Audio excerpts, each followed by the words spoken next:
Les menottes claquèrent autour des poignets de Léna comme un couperet de guillotine invisible, sous le soleil impitoyable de l'Andalousie qui transformait l'air de repos en un théâtre d'ombres accusatrices. « Tu n'as pas le droit !» hurla-t-elle, sa voix brisée se mêlant au ronronnement distant des camions sur l'autoroute A92, tandis que les deux policiers, impassibles comme des statues de sel, l'entraînaient vers leur véhicule bleu marine. Dans ce cri, il y avait tout, la rage d'une première amour volée, la peur d'un secret trop lourd pour une âme de 17 ans, et l'écho d'une trahison familiale qui n'avait pas encore révélé son visage.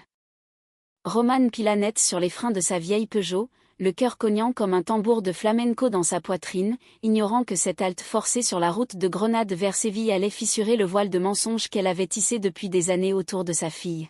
« Léna ! Mon Dieu, Léna !» murmura-t-elle pour elle-même, bondissant hors de la voiture, ses sandales claquant sur l'asphalte brûlant, tandis que le vent chaud portait jusqu'à elle les lambeaux d'une dispute qu'elle n'avait pas entendue naître. L'air de l'Andalousie en juillet était un amant cruel, il caressait la peau comme une promesse de liberté, mais laissait derrière lui une sueur salée, un poids invisible sur les épaules. Léna, avec ses cheveux châtains coupés courts pour défier les conventions de son lycée catholique à Malaga, s'était arrêtée à cet air de repos anonyme pour respirer, pour échapper à l'étouffement de la voiture familiale où sa mère, Romane, chantonnait faux des airs de Piaf pour masquer le silence entre elles.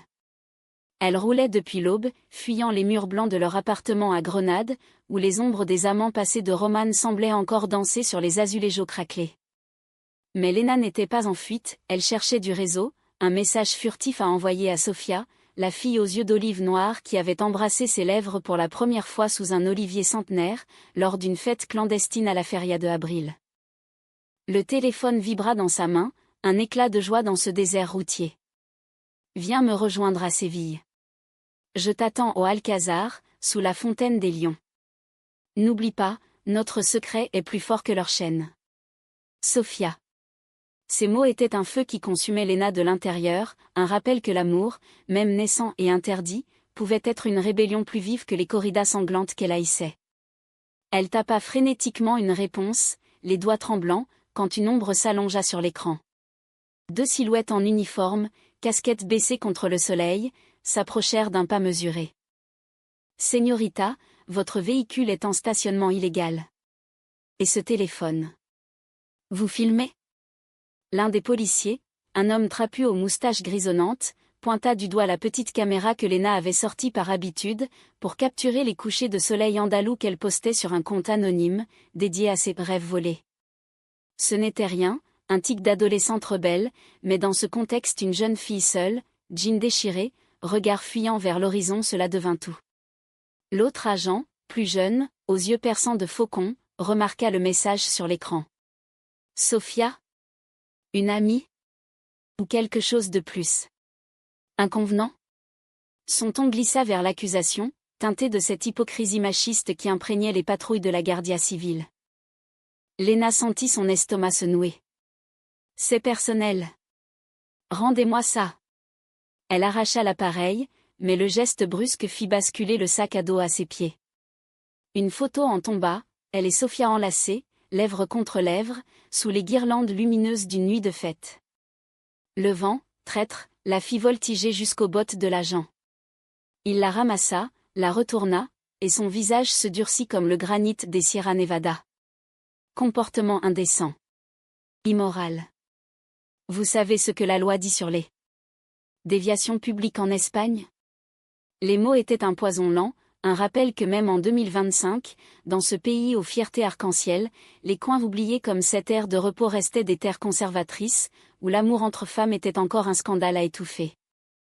Les menottes suivirent, froides et impitoyables, tandis que Léna hurlait des jurons en castillan matiné d'anglais appris sur TikTok. « Putain de facho. Laissez-moi. J'ai rien fait. » Mais intérieurement, c'était une tempête, la peur de sa mère apprenant tout, la honte d'être exposée comme une criminelle pour un baiser volé. Romane, garée à 100 mètres, avait vu la scène se dérouler comme un film au ralenti. Elle avait ralenti pour laisser Léna seule un instant, un geste d'indépendance qu'elle croyait bienveillant, ignorant que sa fille trimballait un cœur en feu. À présent, elle courait, ses jupes fluides claquant comme des voiles de bateau en détresse, son accent français perçant l'air. « Arrêtez. C'est ma fille. Qu'est-ce qu'elle a fait? Les policiers se tournèrent, surpris par cette apparition, une femme d'une quarantaine d'années, élégante malgré la poussière de la route, avec ce port de tête altier des Parisiennes exilées. Romane Duval, ancienne galeriste d'art à Montmartre, venue en Andalousie 18 ans plus tôt pour retrouver la lumière de Vermeer dans les ombres de Goya, comme elle le disait dans ses lettres non envoyées. Elle avait fui Paris après une liaison torride avec une sculptrice, un scandale qui avait brisé son mariage factice avec le père de Léna, un Espagnol volage parti sans un regard en arrière. Depuis, Romane élevait sa fille seule, dans un appartement rempli de toiles inachevées et de bouteilles de Rioja entamées, enseignant l'art à des enfants turbulents tout en cachant ses propres désirs sous un voile de maternité irréprochable. Ils l'ont arrêté pour un baiser, officier. Pour l'amour, bon sang. Sa voix chevrota, un mélange de fureur et de terreur. L'agent principal haussa un sourcil. Madame, votre fille a été surprise en flagrant délit de comportement contre nature. Et ce, sur propriété publique. Nous devons l'emmener au poste de Motril pour interrogatoire. Vous pouvez suivre, si vous le souhaitez. Romane sentit le monde basculer. Léna, sa petite rebelle aux yeux verts hérités de son grand-père basque, lesbienne? Non, pas surprise confirmée. Et pourtant, un écho douloureux remonta en elle, ses propres nuits volées à Paris, les caresses d'Élodie dans l'atelier sombre, les murmures qui avaient tout fait voler en éclats. Dans la voiture de police, menottée à l'arrière, Léna fixait le paysage défilé, les champs d'oliviers tordus comme des corps en souffrance, les collines ocres qui semblaient hurler leur aridité. Maman va me tuer, pensa-t-elle, mais plus profondément, c'était la trahison qu'elle anticipait, celle de ne pas avoir été comprise, d'avoir grandi dans un silence où l'amour féminin était un tabou non nommé. Romane, suivant dans sa Peugeot brinque-ballante, essuyait des larmes rageuses. Elle se rappelait sa propre adolescence à Lyon, ses premiers baisers volés avec une camarade de classe sous la pluie, et comment sa mère l'avait reniée pour choisir la normalité. Aurait-elle répété l'erreur avec Léna? Non. Cette arrestation, absurde et cruelle, serait le catalyseur. Mais pourquoi? Pour une rédemption, ou pour une fracture irréparable? Le poste de Motril était un bloc de béton anonyme, imprégné d'une odeur de café rance et de désinfectant. Léna fut emmenée dans une salle d'interrogatoire aux murs jaunis, où un sergent bedonnant l'assaillit de questions. Qui est cette Sophia? Une prostituée? Une délinquante?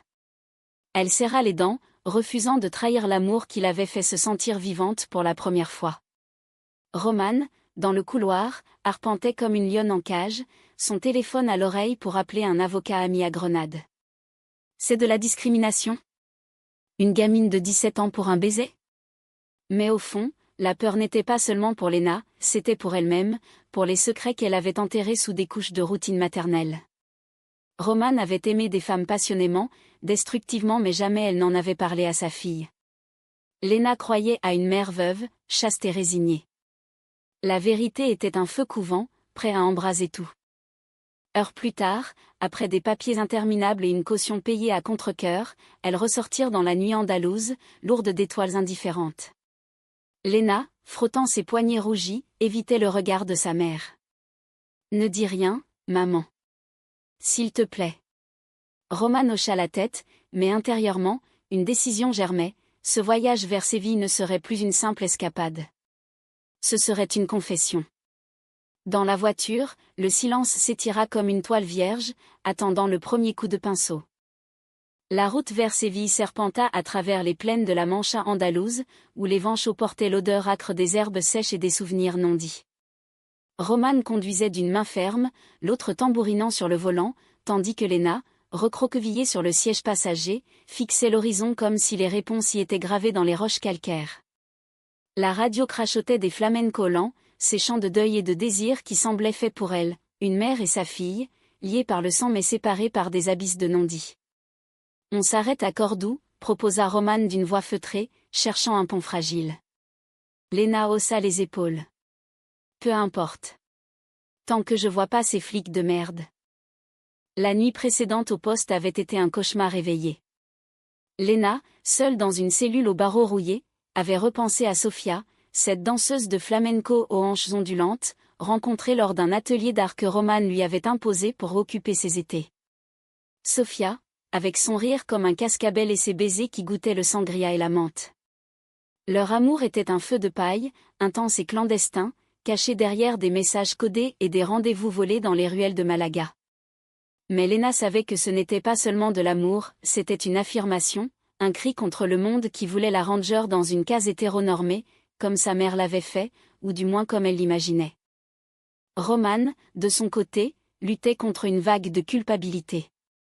À Paris, dans les années 90, elle avait été Romane la libre, celle qui peignait nue dans les ateliers de Belleville, aimant Élodie avec une ferveur qui frisait la folie. Élodie, la sculptrice aux mains calleuses, qui modelait l'argile comme elle modelait leur nuit, passionnée, possessive. Leur rupture avait été un drame shakespearien, accusation de jalousie, verre brisé, une lettre d'adieu trouvée dans un tiroir.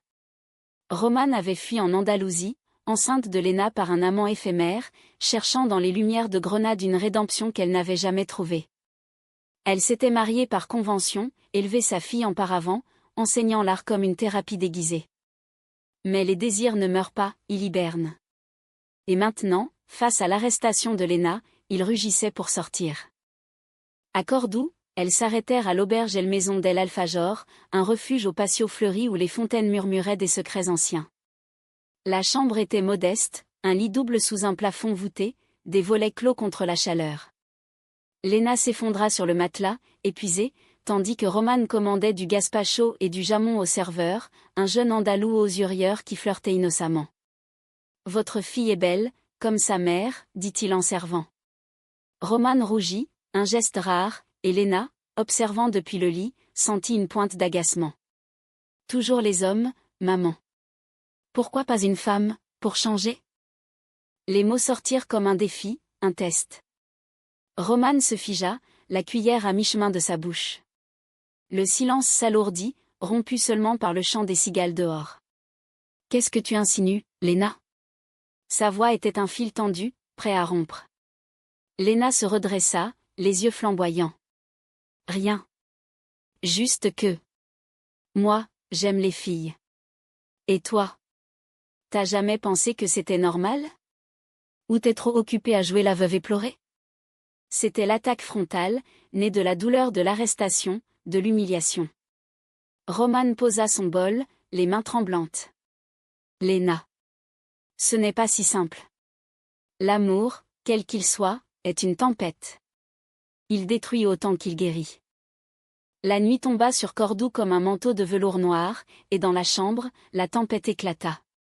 Lena, d'abord réticente, se confia, les nuits solitaires à scroller des forums lesbiens, les regards fuyants de ses amis au lycée, le baiser avec Sofia qui avait tout changé. C'est pas un choix, maman. C'est moi. Et ces flics. Ils m'ont traité comme une criminelle pour ça. Des larmes coulèrent, chaudes et libératrices. Roman, assise au bord du lit, tendit la main, mais Lena la repoussa. Et toi ? T'as jamais aimé une femme ? Je t'ai vu, tu sais. Ces photos cachées dans ton tiroir, avec cette Élodie. Des baisers, des étreintes. T'es comme moi, avoue-le. Le choc fut électrique. Roman blêmit, se levant d'un bond pour ouvrir les volets, laissant la lune inonder la pièce d'une lumière argentée. Comment ? Lena rit amèrement. J'ai fouillé, un jour de colère. T'as cru que je grandirais sans question ? Roman s'effondra contre le mur, les souvenirs affluant comme une crue du Guadalquivir. Élodie, les ateliers enfumés de Paris, les corps entrelacés sur des toiles tachées de peinture, les promesses chuchotées sous les ponts de la Seine. Oui, j'ai aimé des femmes. Passionnément. Élodie m'a brisé, Lena. Elle m'a trahi avec une galeriste, m'a laissée enceinte et seule. J'ai fui ici pour te protéger de ça, de la douleur. Pas pour te mentir, mais pour te épargner. Lena se leva, approchant sa mère, leur visage si proche dans la pénombre. Me protéger ? En me faisant croire que l'amour lesbien est un monstre ? Hier, à l'ère de repos, j'avais peur que tu me renies, comme ta famille t'a renié. Roman pleura alors, pour la première fois depuis des années, ses épaules secouées. Elles s'étreignirent, maladroites, un pont fragile entre générations. Je ne te renierai jamais, ma chérie. Jamais. Mais dans ce câlin, il y avait déjà les germes du conflit, Roman n'avait pas tout dit. Élodie n'était pas du passé. Une lettre, arrivée 2 semaines plus tôt à Grenade, ravivait les braises. Reviens, Roman. Séville nous attend. Avec amour, et... Le lendemain, Séville les accueillit avec sa splendeur baroque, la Giralda dressée comme une sentinelle amoureuse, les orangers du Guadalquivir exhalant leur parfum entêtant. Léna, revigorée par la confession nocturne, envoya un message à Sofia. « Je viens. Avec maman. » Tout est changé. Roman, feignant la joie, guida la voiture vers El Alcázar, ignorant que le destin y avait tendu un piège. Dans les jardins mauresques, sous la fontaine des lions où l'eau dansait en arcs gracieux, elles trouvèrent Sofia mais pas seule. Adossée à une colonne, riant avec une femme plus âgée, aux cheveux noirs ondulés et au sourire carnassier. Élodie. Le choc fut un coup de poignard. Sofia, innocente, s'approcha pour embrasser Léna, mais les yeux de Roman s'étaient rivés sur l'intruse. « Toi. Ici ?» Élodie se tourna, un éclat de triomphe dans le regard. « Roman. Le monde est petit, n'est-ce pas? Ta fille est la mienne. Le destin est poète. » Sofia rougit. « Maman? Tu connais Léna ?»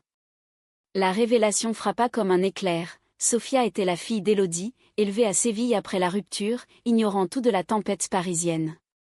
Léna recula, trahie. C'était un piège? Toi et Sofia. Pour me piéger? Non, Sofia jura de son innocence, mais le mal était fait. Roman, face à son passé incarné, sentit la jalousie renaître, un serpent venimeux. Les jardins de El Alcázar devinrent un labyrinthe de ronces émotionnelles, où les haies taillées en formes arabesques semblaient moquer la fragilité des cœurs humains. Léna, le souffle court, fixait Sofia avec une incrédulité qui virait à la fureur. « Dis-moi que c'est pas vrai. Que t'as pas su pour elle. » Sofia, les yeux emplis de confusion, secoua la tête vigoureusement, ses boucles brunes dansant comme des flammes. « Léna, je te jure. Maman m'a juste dit qu'elle avait une amie française qui venait en visite. Je t'aime, c'est tout ce qui compte. » Mais les mots sonnaient creux face à la silhouette d'Élodie, qui observait la scène avec un détachement artistique, comme si elle sculptait une tragédie en live. Roman, les poings serrés, s'avança d'un pas, sa voix un murmure vénéneux teinté d'accent français. « 15 ans, Élodie. 15 ans pour me hanter ainsi. Tu arrives avec ta fille comme appât? Pourquoi, une vengeance tardive? » Élodie rit, un son cristallin et cruel, écho des nuits parisiennes.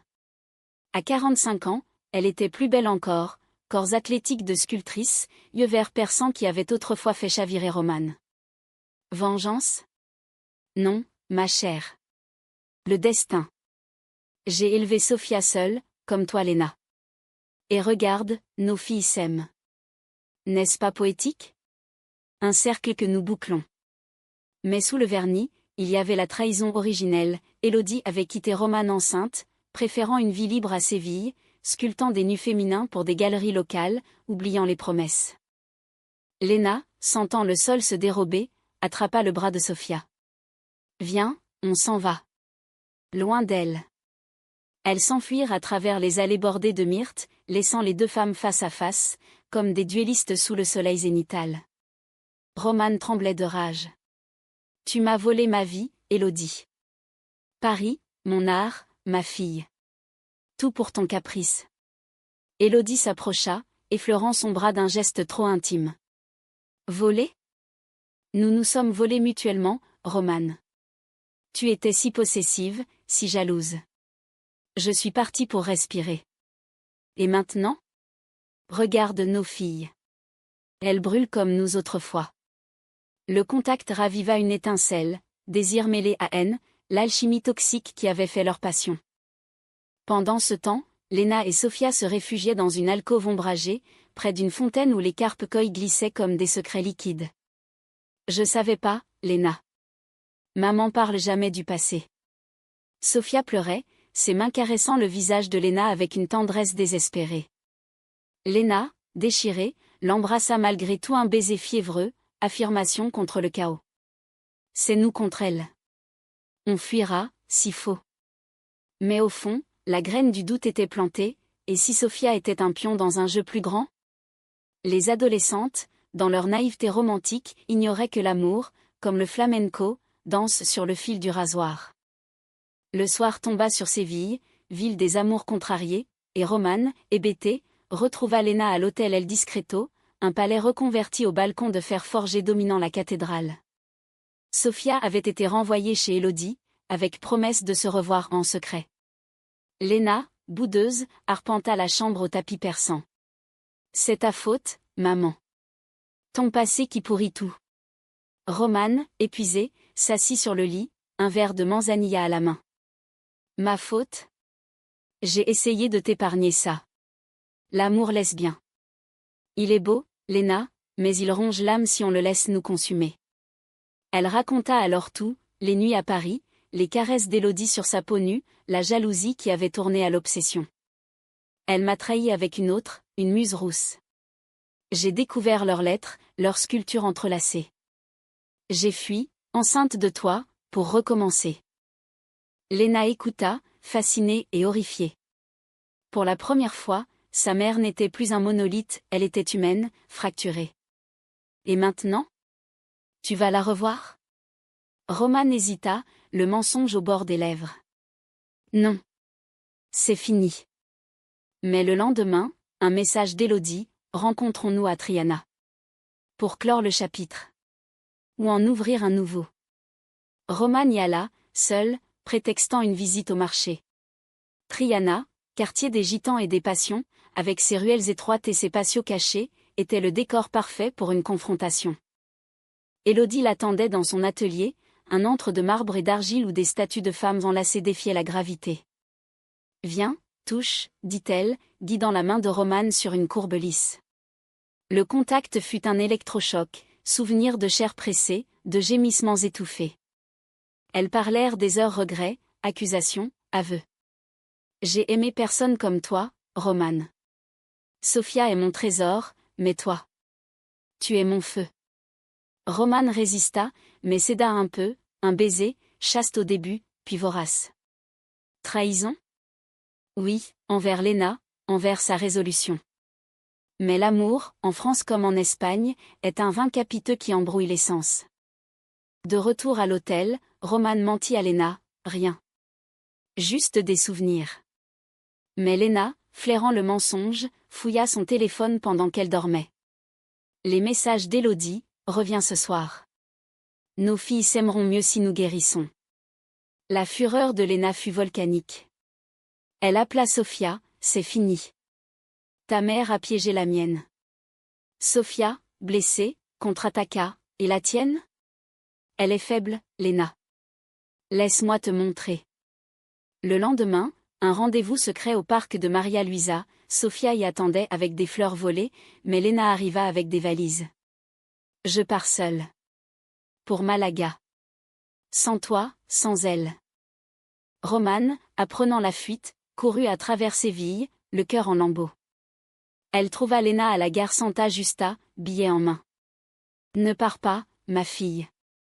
Pas comme ça. Léna pleura, tu m'as appris à cacher l'amour. À présent, tu le trahis toi-même. Le train siffla, emportant Léna vers le nord, laissant Romane seule avec son reflet brisé dans une vitre. Élodie appela, laisse-la partir. Reviens à moi. Romane raccrocha, brisée. Le conflit culminait, trahison en cascade, de génération en génération. Les jours suivants furent un exil intérieur pour Romane, errant dans Séville comme un fantôme parmi les processions de la Semana Santa anticipée, où les statues de la Vierge pleuraient des larmes de cire sous des capirotes brodées. Léna, dans le train brinque-ballant vers Malaga, serrait son téléphone comme un talisman, effaçant les messages de Sophia un à un, chaque suppression un arrachement. C'est mieux ainsi, se répétait-elle, mais le vide hurlait, l'amour naissant, piétiné par les ombres des aînés. À Malaga, elle trouva refuge chez une tante distante, une veuve qui collectionnait des coquillages et des regrets, ignorant les tourments de la nièce. Repose-toi, Mija. L'amour revient toujours, comme la mer. Roman, de son côté, affronta Élodie une dernière fois. L'atelier de Triana, baigné d'une lumière rasante, devint arène. Tu as tout gâché, encore. Ma fille est partie à cause de toi de nous. Élodie, modelant une argile fraîche, répondit sans lever les yeux, ou à cause de ton silence, Roman. Tu nous as cachés à Léna, comme un péché. Laisse-moi réparer. Elle proposa un marché, une exposition commune à Grenade, où leurs œuvres toiles de Roman, sculptures d'Élodie dialogueraient sur l'amour lesbien, un hommage aux filles. Pour elle. Pour guérir. Roman, tenté par la rédemption artistique, accepta, mais avec une condition, rupture totale après. Sofia, dévastée, traqua Léna via les réseaux. Un message, rencontrons-nous à Ronda. Neutre. Pour parler. Ronda, village perché sur un gouffre, avec son pont arabe reliant deux mondes, symbolisait leur fracture. Léna y alla, le cœur battant, guidée par un espoir traître. Sous le vent hurlant du Tajo, elles se retrouvèrent, embrassades hésitantes, aveux larmoyants. Je savais rien pour nos mères. Mais je t'aime, Léna.